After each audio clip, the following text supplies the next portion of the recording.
So tonight's my first time at a QS meeting. Just generally interested in the space, and without really consciously thinking about it, got involved in self-quantification via my personal condition. So, as you can probably guess from the title, I'm a diabetic. So, quick intro on me. I'm 29-year-old, big biker and triathlete, so heavy into athletics, do some self-quantification on that side of things as well. Been using Garmin devices for a long time, and tangentially related to the quantified self movement in what I do as well. I'm a co-founder and head of business of a technology company called Imprint Energy.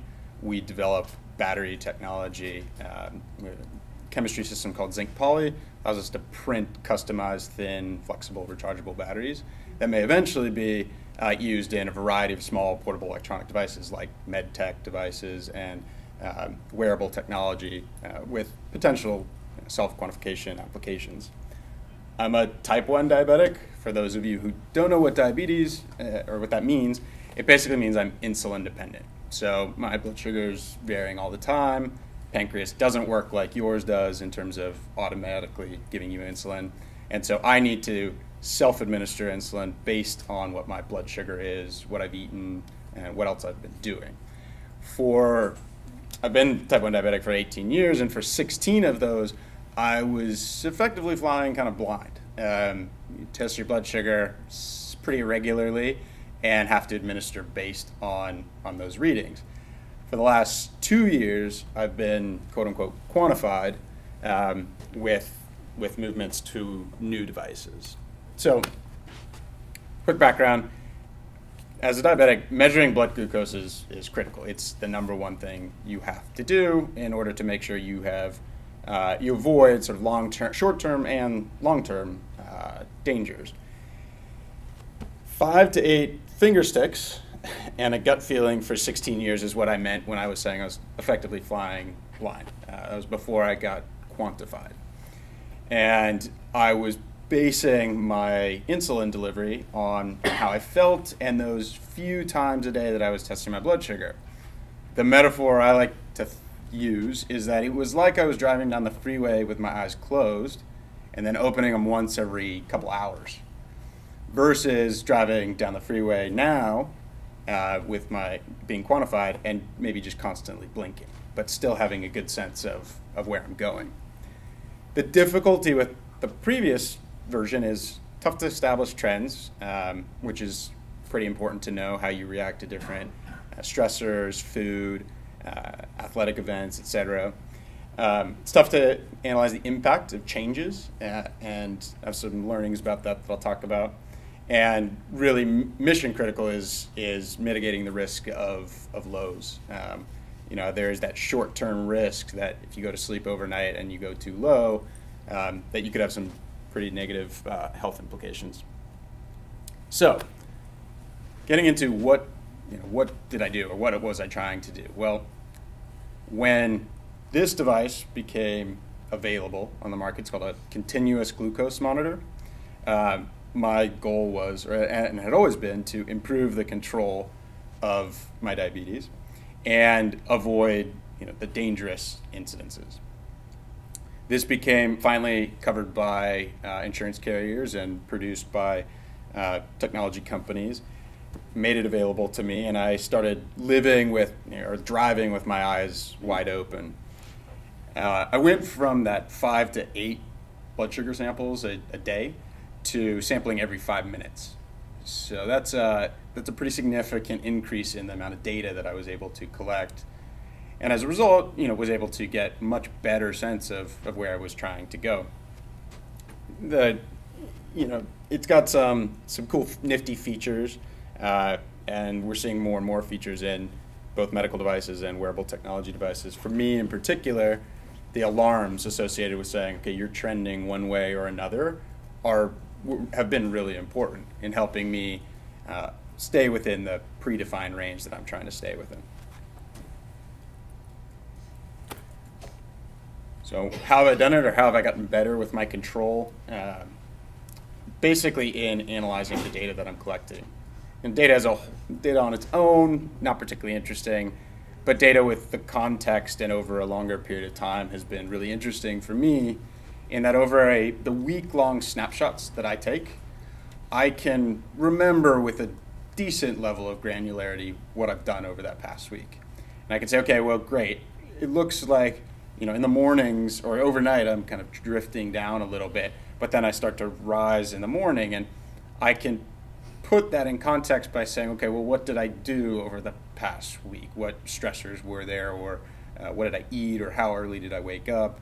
And it's interesting to find those correlations on a day-to-day basis. When I was just testing my blood sugar once every 5 minutes, I didn't really kind of put it together or establish those trends. But in now taking these week-long snapshots, in addition to having this as an immediate data source, I've been able to get a better sense of kind of short-term and long-term impacts of things that I'm changing in my life. So, learned a few things in doing this, and I've been doing this for about 2 years. Like I said, I think there's a lot of noise day to day for me, but being able to get that data over a long period of time and notice the trends and the changes as I make changes, and then see how they affect things over a week, a month, 6 months, has been really, really important. I think, like I was saying before, looking at what those trends are helped me personally realize when I was most at risk to have potential issues, and that was when there was going to be serious changes in the routine.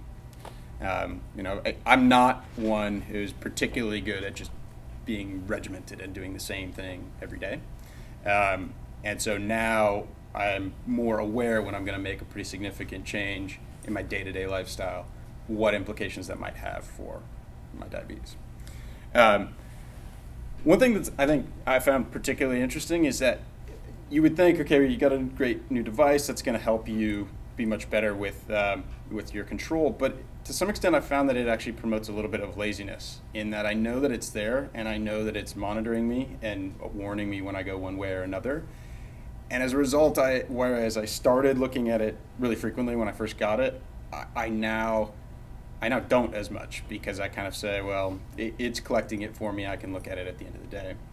I think what I've realized is that it'll be interesting to see how quickly things will converge onto a single platform, or if they can. If I had my way, it would be the mobile computer that we all carry, because whether consciously or not, I probably look at this 50 times a day, checking an email, a voicemail, a text message, or something else, and the unconscious interaction with the data that I'm trying to monitor, in my case, glucose, I think would be really valuable. And it'll be interesting to see how other forms of self-quantification may transfer onto this platform.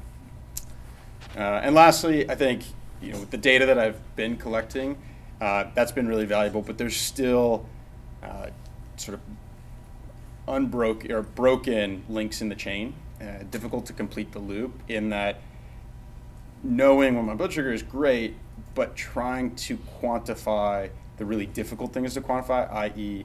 what exactly did I eat today?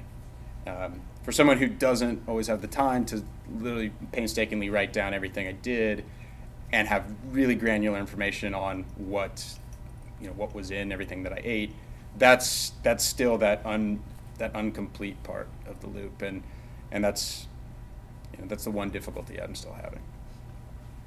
So with that, I'll open it to questions. Given that you are a triathlete and you've been taking care of your diabetes for a number of years, Mm-hmm. I am struck that you don't have all kinds of great time series graphs of things. Are you finding that that's kind of intuitively in your head? Are you finding that it really isn't useful to your day-to-day life? How come that hasn't happened? So I would have more. I mean, there is. Sorry, I didn't include more. There is a software system that comes with my device that provides all kinds of data. I wanted to focus on that week-long snapshot, which is what I typically would look at. But the quick answer to your question is yes, there is a lot of intuition that's built over having done this for 18 years.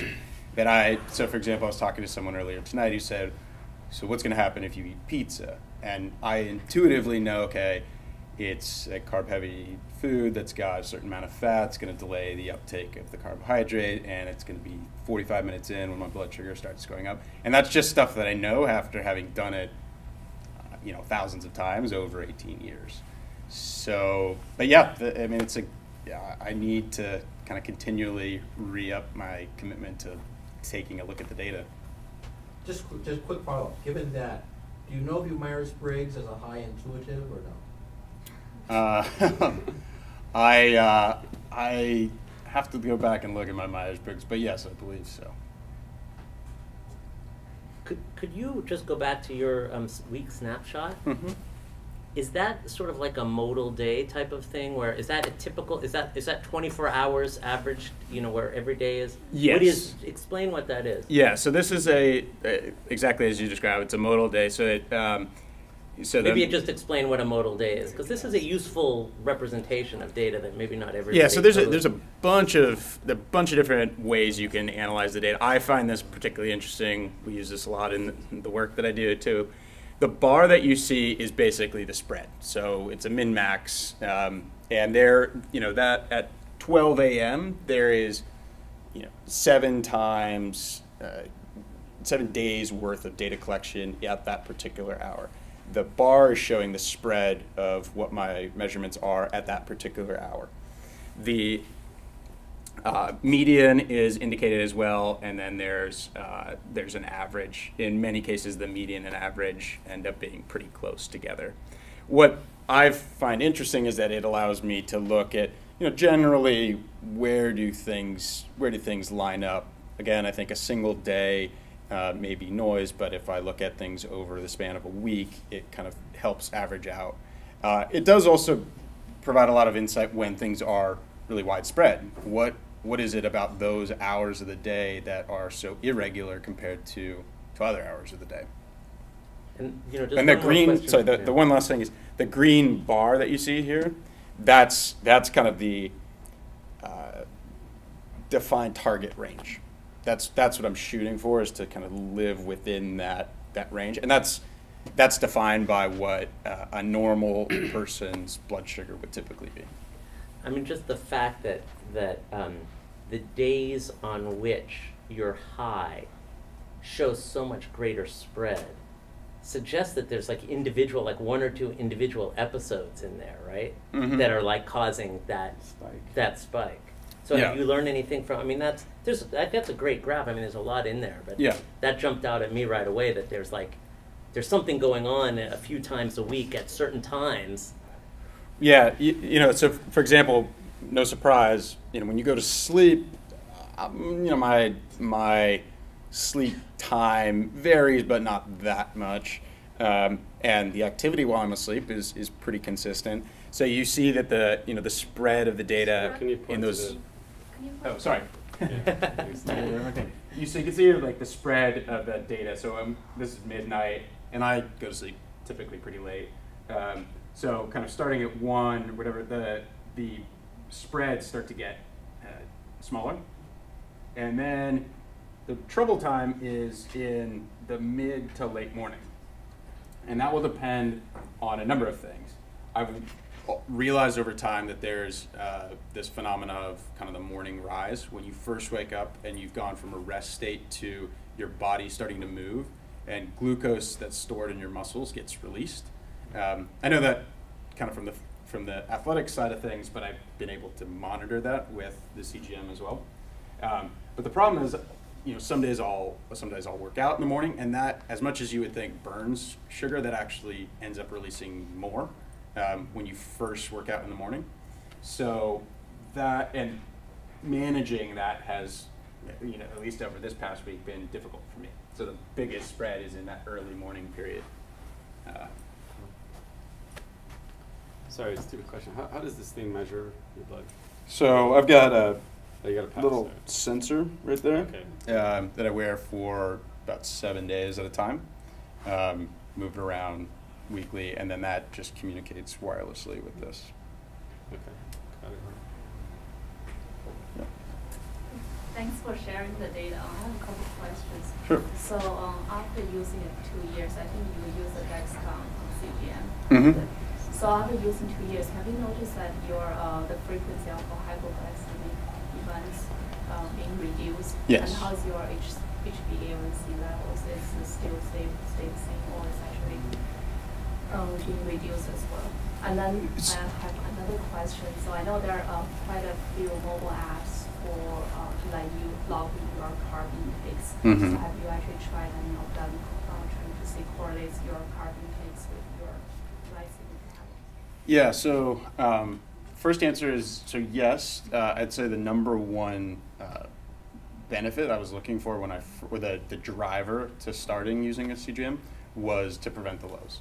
So in complete honesty, when I was over 18 years, I had a pretty social lifestyle. I'd go out, I lived, if you didn't know I was diabetic, I looked and behaved totally normally. And so I was really athletic, but I would also drink, I would eat basically what I wanted to, but just spent a lot of time checking and kind of trying to manage my blood sugar. But because of that less regimented behavior, I had some issues with lows at times, and my wife was not particularly happy with that. So getting the CGM helped mitigate that. There's loud alarms that will wake you up at night if you're trending down. So I was able to get rid of a lot of those. From an A1C level, it's been relatively consistent. It's gotten a little bit better, but I had always been athletic, I think, and so I was trending in a good range. But what I've been able to do is, despite the bars that you see there, still mitigate the spread. So there's less up and down than there might have been before. Okay. I forget the second. The app. Oh, the apps. So this is part of the learning that I was trying to highlight in the loop not being complete. For people like me who don't necessarily eat a lot of packaged foods or foods that have quantified content on them, that's where it gets difficult. I'm not going to carry a scale around and measure how much rice I'm eating today and what my sandwich entails. Some of them are really easy. You can look up and kind of put that together. But other things get really difficult. My wife and I eat out a good amount, and restaurants aren't particularly easy to quantify. So I've tried it and with best guesses.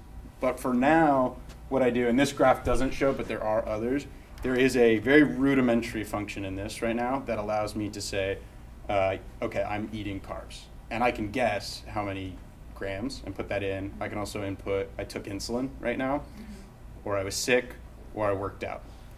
The quality of the input is pretty bad, but it's something. And so I can look at the periods at which I took insulin and see how that affected the blood sugar that I see.